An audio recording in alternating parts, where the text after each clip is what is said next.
গরম পড়ে গেছে, তার জন্য আমি ভাবলাম একটু বাড়িতেই কোল্ড কফি বানানো যায়।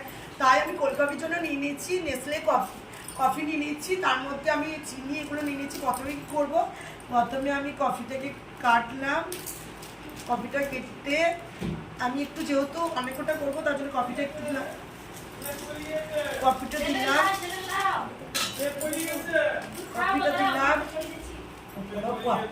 আমি একটু চিনি দিয়ে দিলাম, এই 2 চামচ আমি চিনি দিয়ে দিলাম। 2 চামচ চিনি দেওয়ার পর আমি ওর মধ্যে একটু জল মিশিয়ে দিলাম, জল দিয়ে দিলাম। এবার আমি এটা ফাটবো, এটা ফাটা হয়ে গেলে